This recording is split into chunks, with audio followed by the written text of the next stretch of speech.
Abra sua Bíblia em Romanos capítulo de número 12.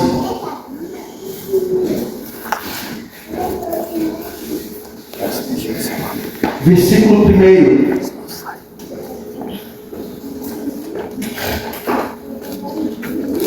Evangelho de Paulo aos Romanos. Você ouviu certo? Evangelho de Paulo aos Romanos, capítulo de número 12. Versículo 1. Vamos ler o 1 e o 2. Acompanhe comigo a leitura da palavra de Deus. Portanto, pelas misericórdias de Deus, peço que ofereçam o seu corpo como sacrifício vivo, santo e agradável a Deus. Este é o culto racional de vocês. E não vivam conforme os padrões deste mundo, mas deixem que Deus os transforme pela renovação da mente, para que possam experimentar qual é a boa, agradável e perfeita vontade de Deus. Feche seus olhos, oremos.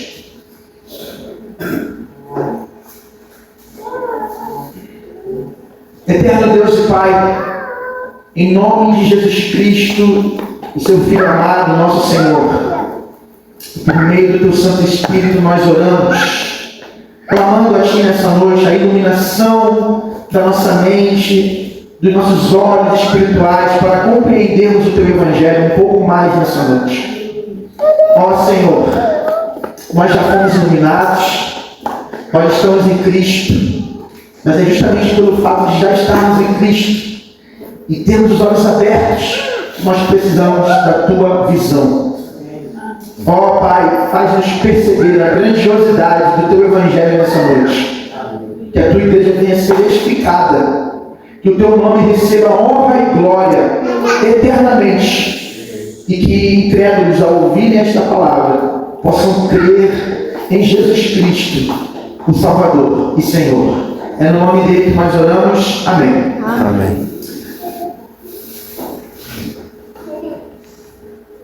Muitos têm o conhecimento de Deus, mas não têm prazer nele ou em sua vontade.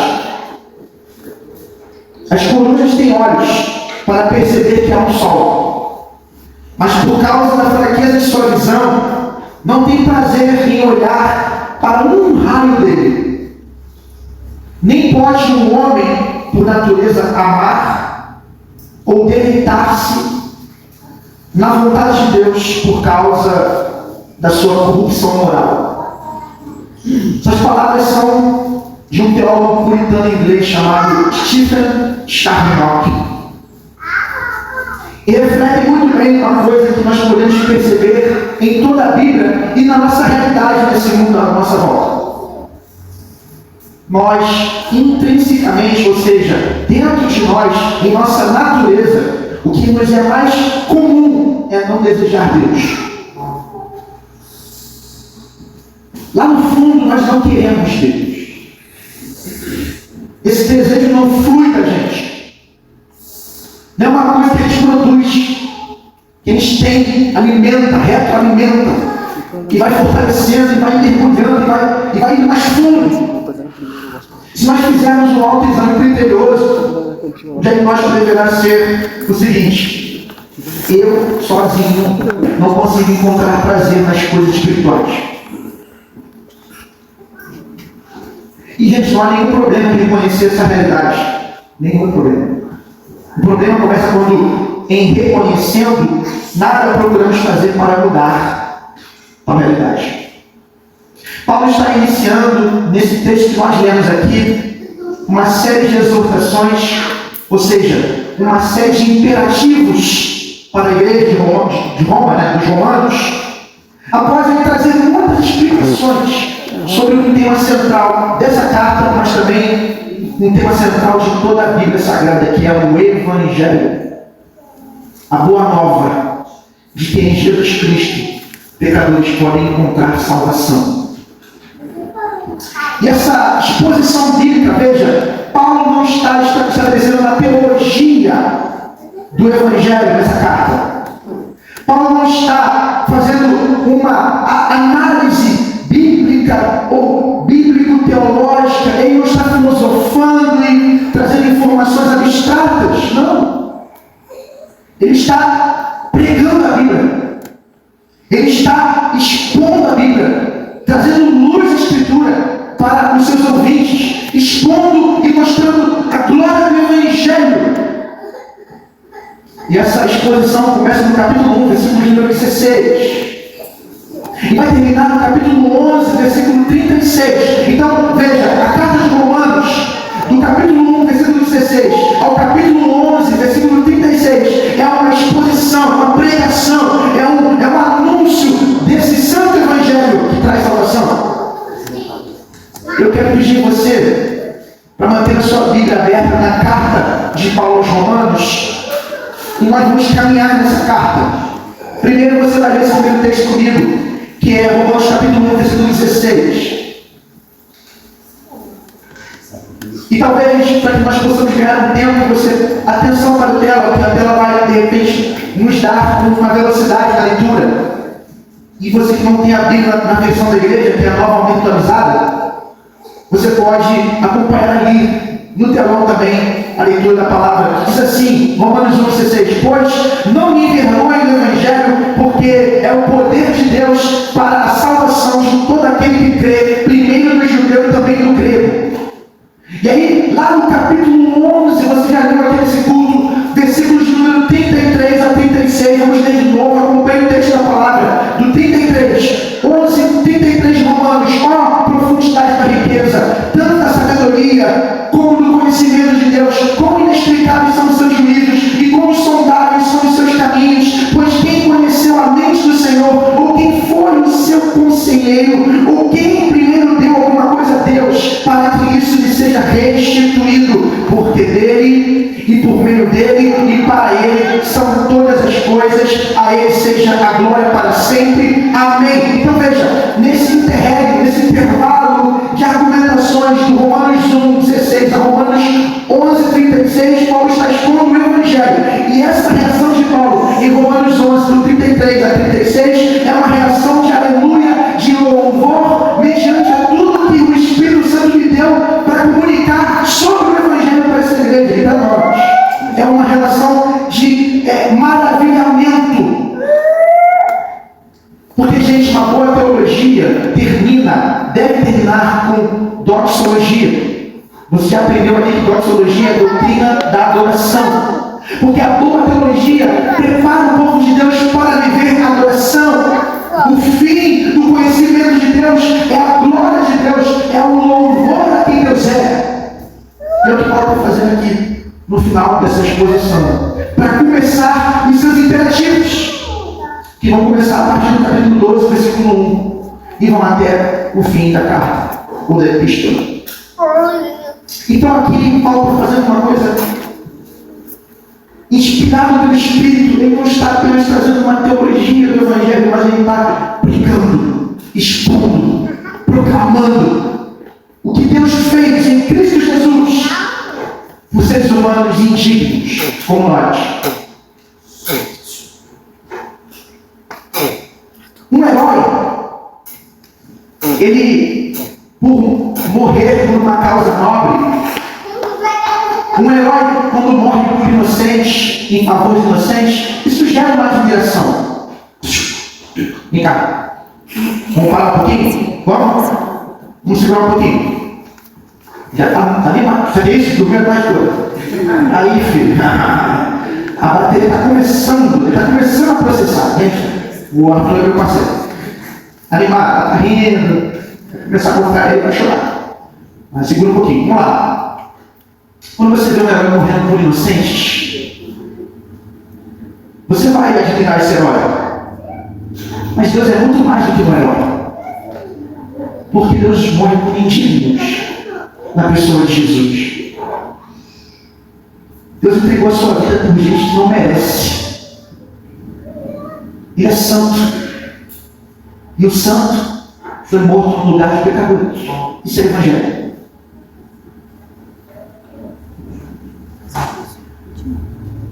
O que que Paulo procurou ensinar nesta epístola é que a glória de Deus nessa boa nova que é o Evangelho é vista na demonstração da misericórdia de Deus para com indivíduos. Eu e você.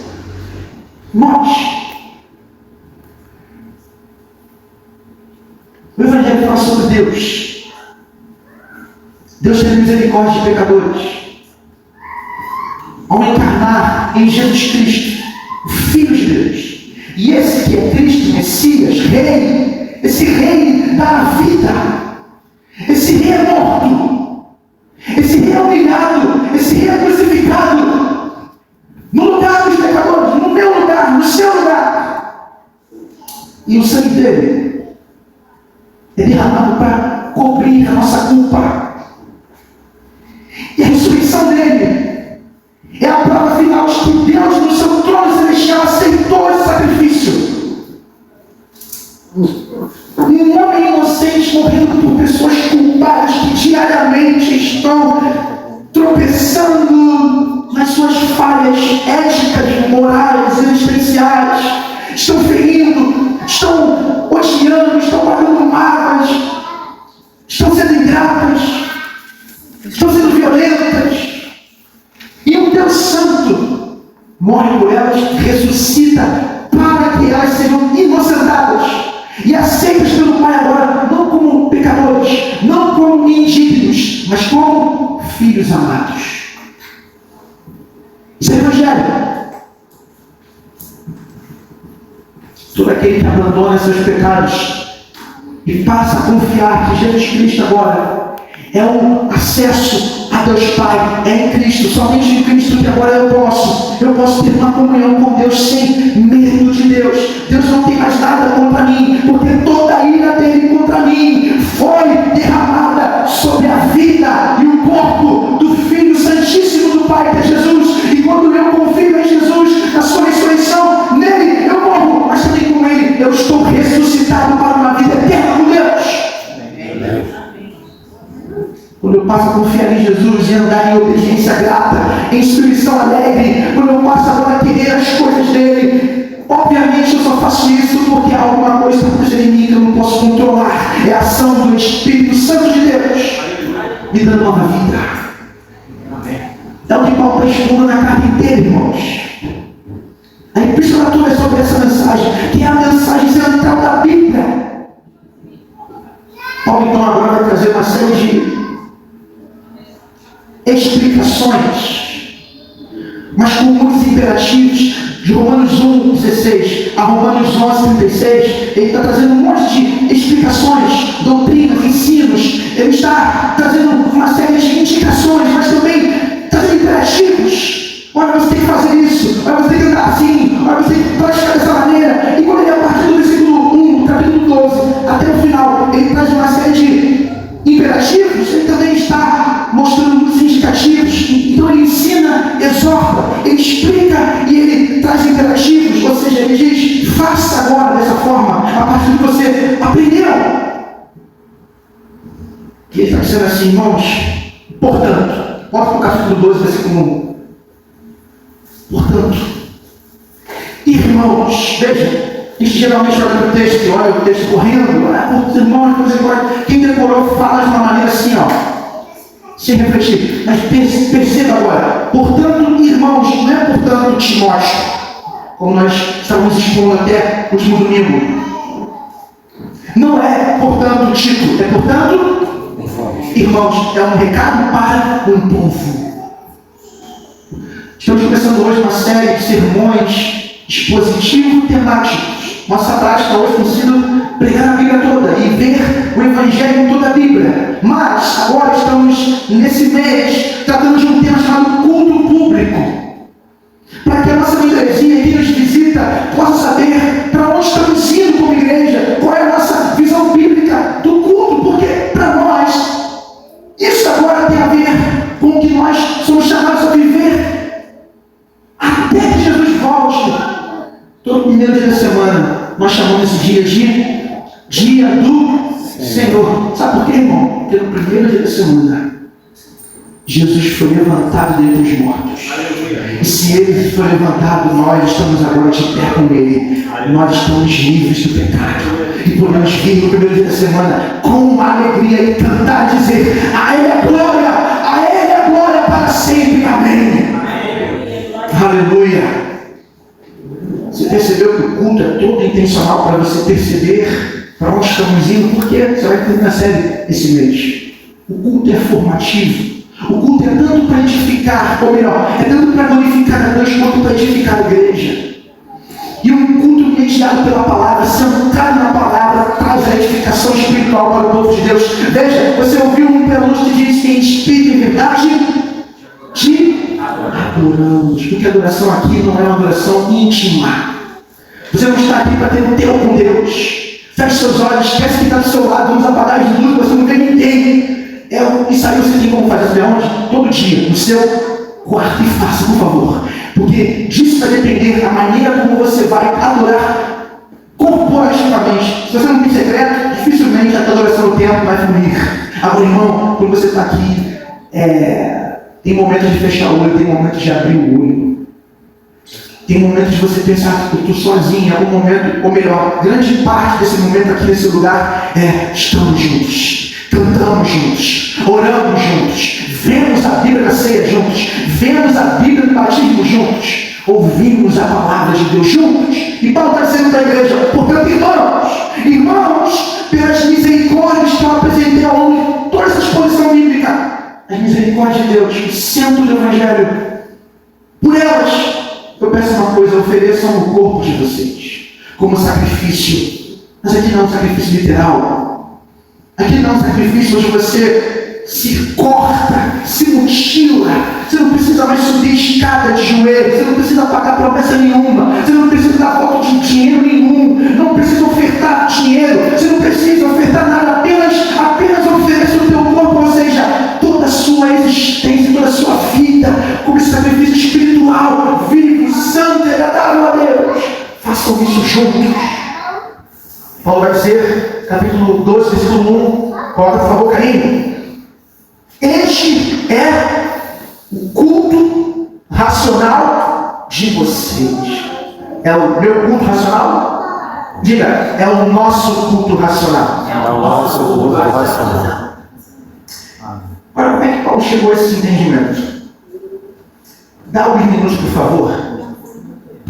Eu preciso trazer para vocês aqui como que Paulo chegou a esse entendimento. Eu vou andar aqui pelos capítulos de 1 a 11, trazendo alguns textos e algumas sínteses que são conclusões. Olha como é que Paulo vai construir toda essa ideia para ele chegar no ponto que ele chegou. Desse maravilhamento de Romanos 11, do 33 ao 36. Veja comigo novamente. Agora eu vou pedir um favor a você. Não vai dar tempo de você abrir o texto.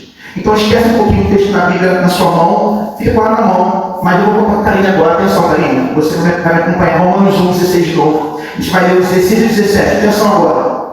E eu vou tentar ser bem agora mais objetivo para caminharmos ao término da palavra. Pois não me envergonho do Evangelho, porque é o poder de Deus para a salvação de todo aquele que crê. Primeiro do judeu e também do grego. Porque a justiça de Deus se revela no Evangelho, de fé em fé, como está escrito: o justo viverá por fé. Qual é a síntese aqui? Nesse final do versículo 17, está escrito aonde? Abacuque 2,4. Parte B, o finalzinho do texto.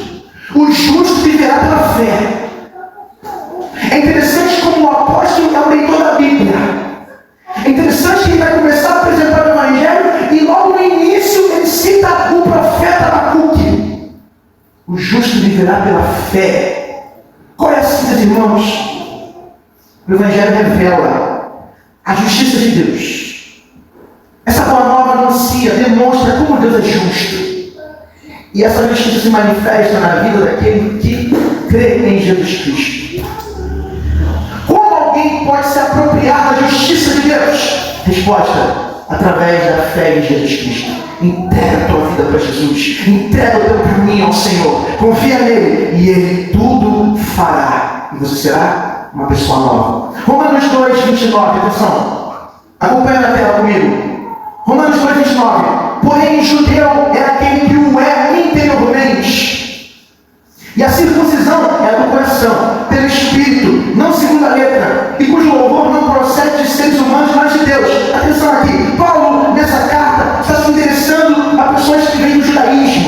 judeus, mas também, além de judeus convertidos, tem pessoas que não vieram do judaísmo.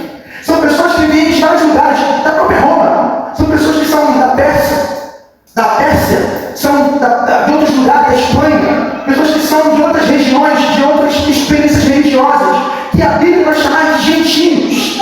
Então Paulo, vendo esse público misto entre judeus convertidos a Cristo e não judeus convertidos a Cristo, gentios, ele está dizendo assim, em relação aos judeus, no capítulo 2, atenção ao povo judeu, que está acostumado com a linguagem, da circuncisão, tem aquela, o corte do prepúcio do membro masculino, há 8 dias de vida, o menino era lá circuncidado, porque simbolizava uma aliança. Veja, Paulo está dizendo assim, olha só, a minha interpretação de circuncisão e de ser judeu não é literal. Porque os judeus eles se consideravam, pelo fato de descenderem de Abraão, na relação consanguínea, na relação geográfica, histórica, eles achavam assim, somos salvos. Mas Paulo está dizendo assim, não, querido, judeu não necessariamente é aquele que está na linha biológica de Abraão, mas sim na linhagem espiritual de Abraão. Na verdade, esse ser judeu acontece dentro, interiormente. E circuncisão não é a do corpo, mas a do coração, pelo Espírito. Não é segundo a lei, mas é segundo a graça, é segundo o Espírito. Então a síntese é ser judeu, é ser mais do que alguém com uma relação consanguínea ligada a Abraão, mas ser alguém que pertence à aliança divina. Judeu é aquele que o é interiormente. Romanos capítulo 3, eu vou ler alguns versículos só. Coloca para mim o versículo de número 23. Romanos 3, 23, texto muito conhecido. Vai seguir comigo aqui. Pois todos pecaram e carecem da glória de Deus, sendo justificados gratuitamente por sua graça, mediante a redenção que há em Cristo Jesus. Até o 26. A quem Deus apresentou como propiciação no seu sangue, mediante a fé. Deus fez isso para manifestar a sua justiça, por ter Ele, na sua tolerância, deixado impunes os pecados anteriormente cometidos. E por fim, tendo em vista a manifestação da sua justiça no tempo presente, a fim de que o próprio Deus seja justo e o justificador daquele que tem fé em Jesus. A síntese desse texto é: a justiça de Deus, por meio da fé em Jesus Cristo, se manifestou nesse tempo, principalmente para quem não é judeu, mas não foi somente para quem não é judeu. Essa justiça se manifestou e trouxe para quem crê duas palavrinhas, repita comigo: justificação. Justificação E redenção. e redenção. Bom, justificação é a declaração de Deus de que você é inocente. Não porque você é uma pessoa perfeita, não porque você é uma pessoa justa e santa, mas porque Deus é misericordioso e Cristo deu a vida na cruz do Calvário por você, após ter vivido a vida que eu e você não conseguimos viver nesse mundo. Nós somos justificados gratuitamente pela graça de Deus. E redenção significa a compra, o preço pago pelo nosso resgate. Sem Jesus, estamos escravizados ao pecado, estamos condenados à morte e ao inferno. Mas porque Jesus derramou sangue por nós e ressuscitou dos mortos, quando nós confiamos nele, nós deixamos de ser escravos do pecado e agora somos libertos. E o preço que pagou nossa liberdade é o sangue, é a vida de Jesus Cristo.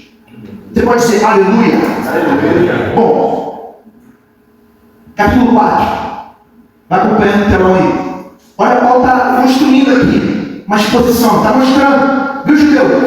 Se liga aí, você não é tão bom assim. Você não vai ser salvo cumprindo a lei de Moisés. Atenção, você que não é judeu, fica tranquilo, porque você não pode cumprir a lei, nenhum judeu pode cumprir. Mas se você olha para Jesus, ele cumpriu a lei e ele deu a vida por você. Se você confia nele, Deus te considera justo, Deus te aceita como filho. E Paulo vai dizer agora no capítulo 4, versículo 18 a 25. Acompanha comigo o texto, olha para o telão. Abraão, esperando contra a esperança, creu para vir a ser pai de muitas nações, segundo lhe havia sido dito. Assim será a sua descendência. E sem enfraquecer na fé, levou em conta o seu próprio corpo já amortecido, tendo ele quase 100 anos, e a extremidade do ventre de Sara. Não duvidou por incredulidade da promessa de Deus, mas pela fé se fortaleceu, dando glória a Deus, estando plenamente convicto de que Deus era poderoso para cumprir o que havia prometido. Assim também isso lhe foi atribuído para a justiça. Atenção a essa frase: isso lhe foi atribuído para a justiça. Deus o terá o justo, e as palavras que lhe foi atribuído foram escritas não somente por causa dele, mas também por nossa causa. Paulo está dizendo: veja, o evangelho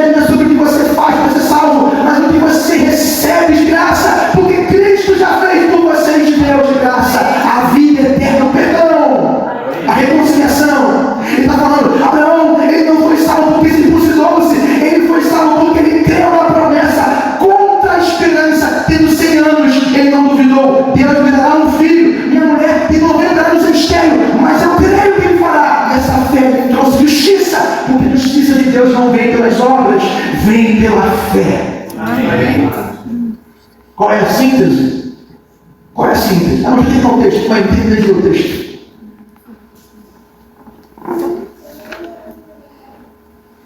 Deus era poderoso. Volta ao versículo 23.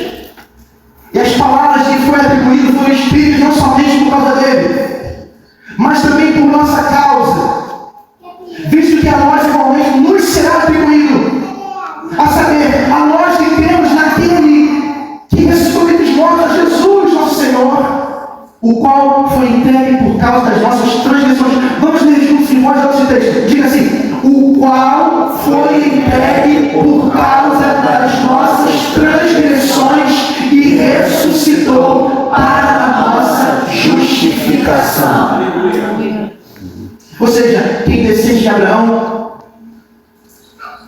são aqueles que alcançam a justiça de Deus pela fé e não pela obediência da lei de Moisés. A lei de Moisés só pode produzir mérito humano. Quem obedece é salvo, quem não obedece é condenado. Mas a Bíblia diz que maldito é aquele que não obedeceu a lei. Está lá no Deuteronômio. A justiça de Deus foi atribuída a Abraão porque ele creu e esperou contra a esperança. E essa mesma justiça é atribuída a nós porque nós cremos naquele que ressuscitou Jesus dentre os mortos. Nosso Senhor, o qual foi entregue por causa das nossas transgressões e ressuscitou para a nossa justificação. Porque Deus vive, eu posso dizer: eu fui declarado inocente. Não há mais culpa, não há mais medo. Deus não é meu inimigo. Deus agora é meu Pai, em Jesus. Capítulo 5, versículo 1, só o versículo 1. A gente pode avançar, eu sei que o tempo já estourou para mim inteiro, por favor, mais tempo. A Assembleia é muito importante, irmão, mas a palavra também. E mais um tempo. Romanos 5, 1 diz assim: justificados, vamos ler juntos? Justificados, pois, mediante a fé, temos paz com Deus por meio do nosso Senhor Jesus Cristo. Qual é a síntese? Qual é a conclusão? Qual é o entendimento? Uma vez declarados justos, através da fé em Jesus Cristo, somente pela fé, agora nós temos paz com Deus. Ou seja, estamos reconciliados com Deus. Isso é evangelho. O que você faz para ser salvo, irmão? Apenas crer. Apenas diz: eu não quero mais viver essa vida antiga, eu não quero mais viver para o mundo, eu não quero viver para mim, e agora quero me entregar àquele que por mim morreu e ressuscitou. Como Paulo vai dizer, na segunda carta dos Coríntios. Estamos reconciliados. Capítulo 6, 23, você conhece esse texto também? E vamos ler juntos na tela. Leia em voz alta comigo, diga: porque o salário do pecado é a morte, mas o dom gratuito de Deus é a vida eterna em Cristo Jesus, nosso Senhor. No capítulo 6, Paulo começa a mostrar que aquele que vive no pecado é escravizado, está morto no pecado, mas aquele que foi liberto do pecado, ou seja, viveu redenção, esse agora está escravizado não ao pecado, mas à justiça, à santidade.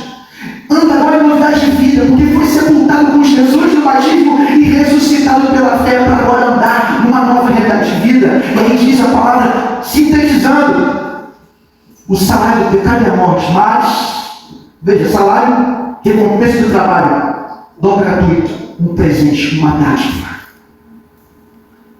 O pecado forma trabalhadores braçais que trabalham até morrer, mas a graça forma um povo livre, que recebe sim, de mãos vazias. O que eu faço para ser salvo, irmão? Nada, só creio. Aí Ele dá a vida eterna em Cristo Jesus, nosso Senhor. O pecado escraviza e mata, essa é a síntese. Mas a graça liberta e dá a vida eterna em Cristo Jesus. Diga amém. Amém. Capítulo 7, versículo 24 e 25. Está agora. Paulo agora começa a pensar nele como judeu. Paulo está pensando agora, antes da sua conversão. Então, quando você for ler esse texto do capítulo 7, e você lê aquela parte que fala assim: o bem que eu quero fazer eu faço, cuidado. Porque isso não é Paulo falando da realidade dele em Cristo. Porque em Cristo o bem que ele quer fazer ele faz. Cristo promete vitória sobre o pecado. Mas o judeu Paulo, sem Cristo, com a lei, ele diz: o bem que eu quero fazer eu faço. E vai chegar ao ponto de concluir o capítulo dessa maneira. Diga comigo assim, diga: miserável homem que sou, quem me livrará do corpo desta morte? Versículo 25. Graças a Deus por Jesus Cristo. Diga aleluia.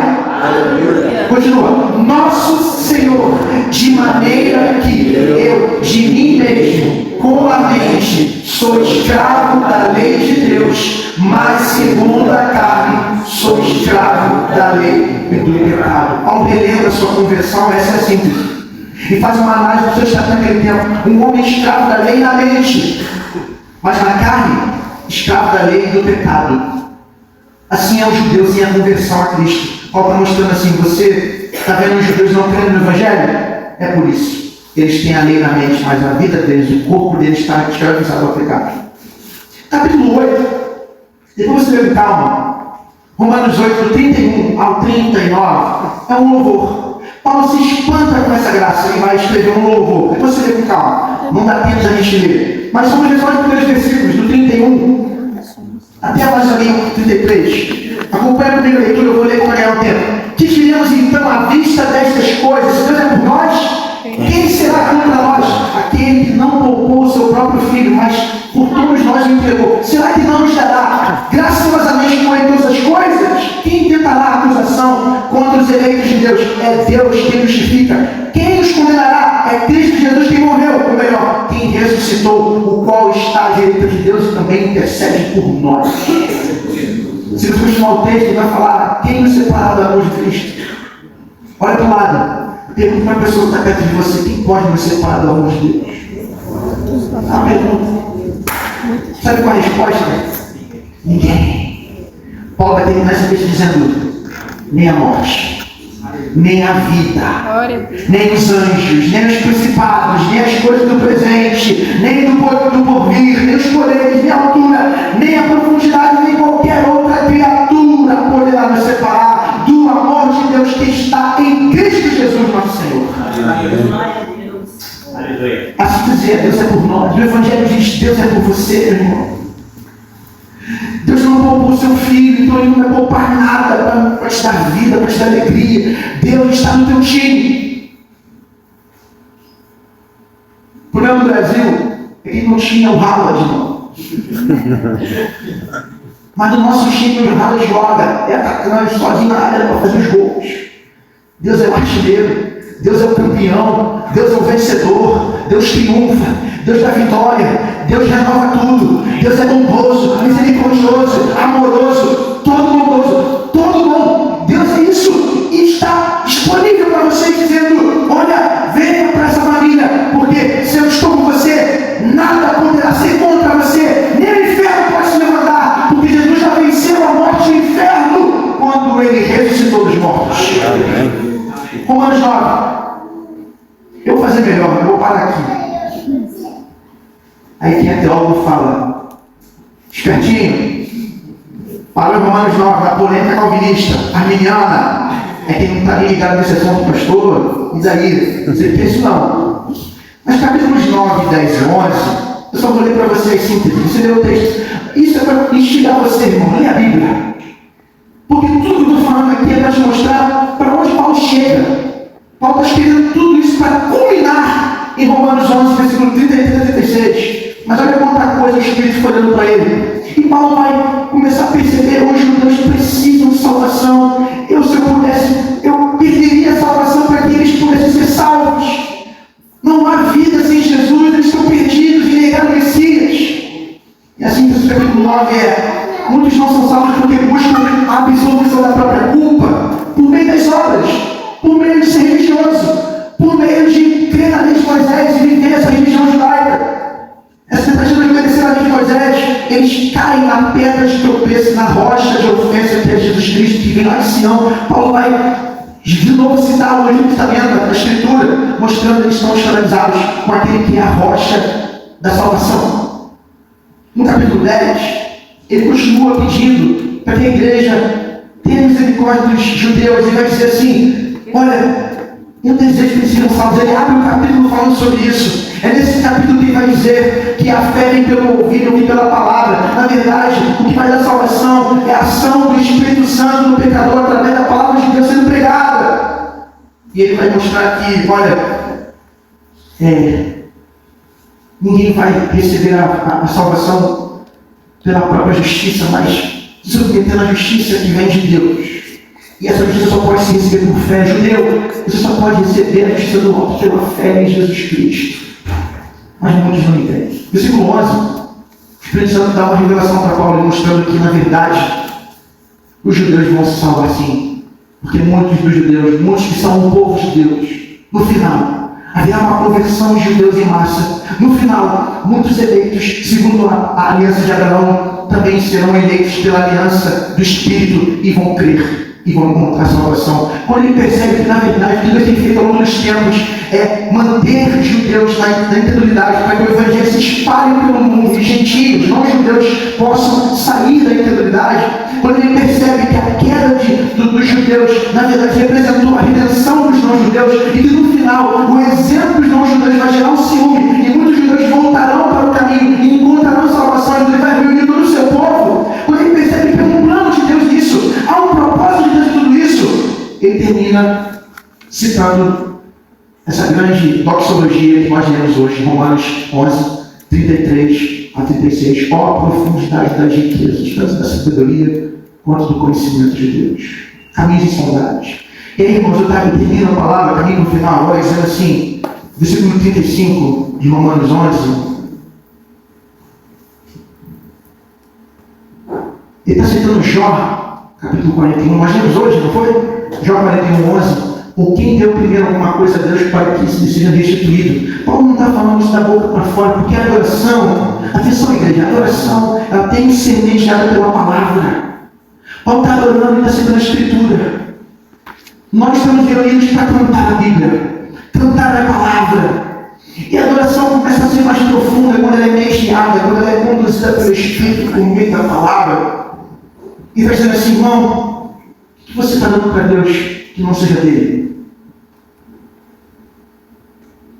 O tema desse sermão nessa noite é o culto. É uma dádiva divina. Culto é presente. Você não tem, eu e você não temos nada a dar para Deus. Nada que Ele já não tenha.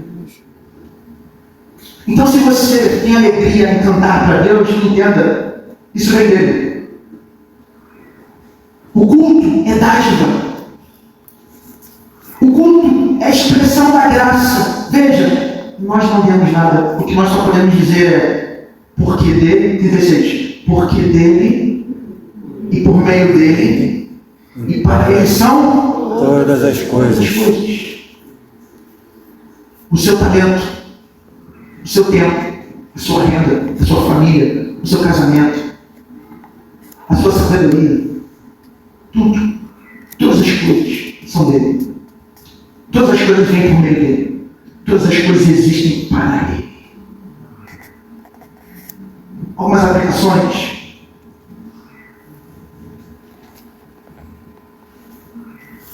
Se Paulo vai dizer, portanto, é um coletivo, né? É uma palavra coletiva que liga uma argumentação a uma conclusão. Então Paulo argumentou tanto que ele vai dizer no capítulo 12, versículo 1, portanto, eu imploro a vocês, pelas misericórdias que eu acabei de apresentar a vocês, apresentem um culto a Deus racional. Vocês se reúnam. Se reúnam. Mas a experiência do culto no Evangelho é uma experiência densa. É uma experiência consistente. Tem que criar raiz, irmão.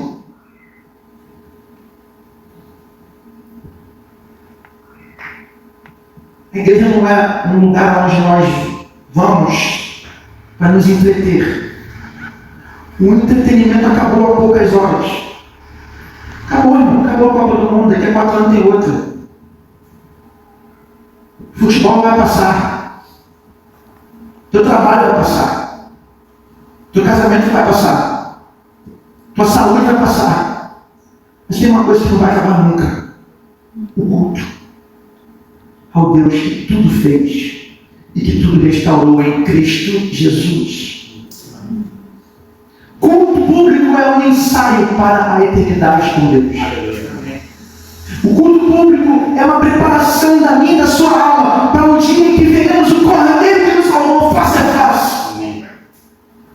Você não está para ser entretido, eu não estou aqui para fazer você rir, eu não estou aqui para bajular você, fazer massagem no teu ego, no teu coração, eu não estou aqui para satisfazer suas vontades, e você não está aqui para ter satisfação própria, você está aqui para dar, mas dar aquilo que já recebeu antes, porque culto é dádiva, é a graça que nos leva a oferecer o que já é dele, o que ele já nos deu para oferecer a ele mesmo.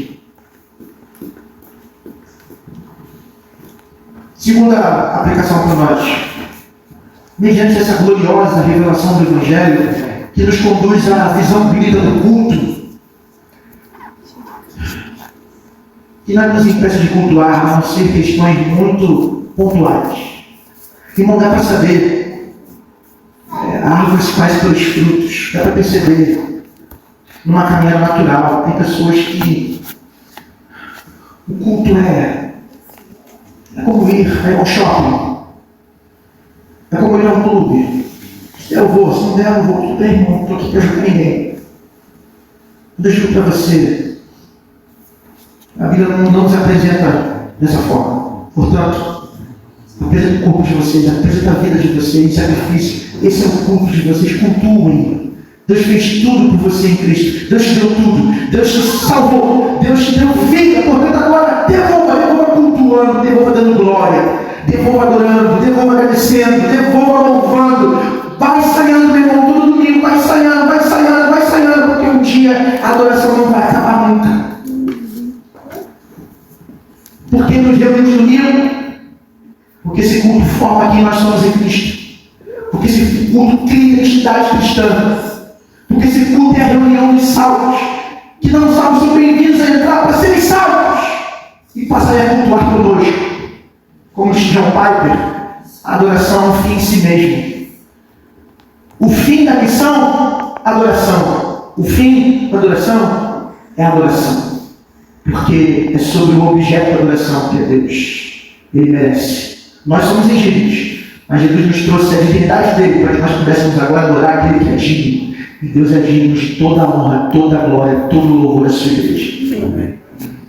E que nós possamos fazer isso com alegria, nunca por peso. Se há um peso, se domingo para você, quando você descobre que é domingo, você fala assim, rapaz, tem que ir para a igreja, não comenta com ninguém, vai para o joelho, coloca-se diante de Deus. Isso é pecado.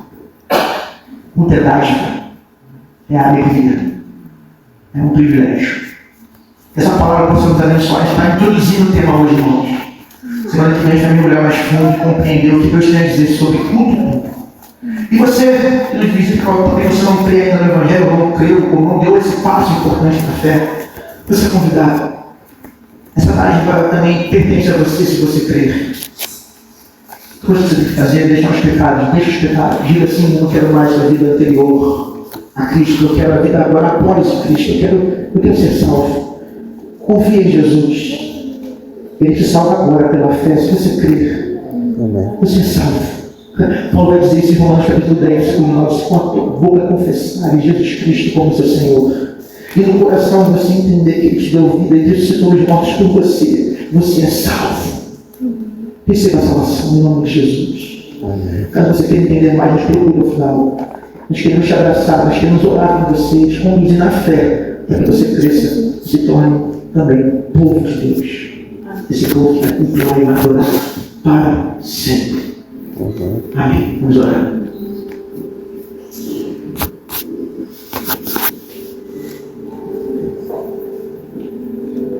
Senhor, nos ensine nessa noite a entender o porquê estamos aqui todo domingo. Nós não estamos aqui para bater pontos, para prestar contas à liderança. Nós estamos aqui porque é um privilégio te encontrar com os nossos irmãos e juntos ensaiarmos para um dia pertencermos ao grande coral que vai cantar brilho celeste, enche a minha alma a glória de Deus. Nos ensine a ser esse povo que junto diz, louvamos ao Senhor, pois seu nome é santo. Magnifiquemos ao Senhor, pois Ele é digno de louvor, Ele é excelso, Ele é supremo e muito digno. Hosana, Hosana, Hosana, nosso Rei, porque Cristo é a nossa nossa vida e o motivo do louvor em nosso novo coração. Ele morreu a nossa morte para vivermos a sua vida. Ele nos trouxe grande salvação. Aleluia.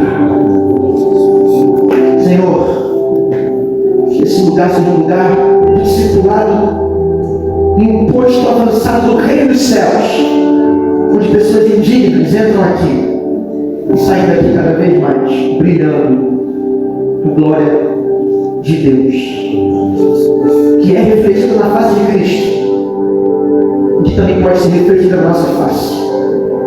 Ah, Senhor, que nós possamos valorizar a Tua graça, a graça que nos dá a graça de cultuar publicamente e declarar ao mundo que nós confessamos o Deus triuno e criou os céus e a terra, que trouxe salvação e que agora habita no meio do seu povo pelo seu Espírito e nos conduz até a glória. É no nome de Jesus que nós oramos. Amém. Amém.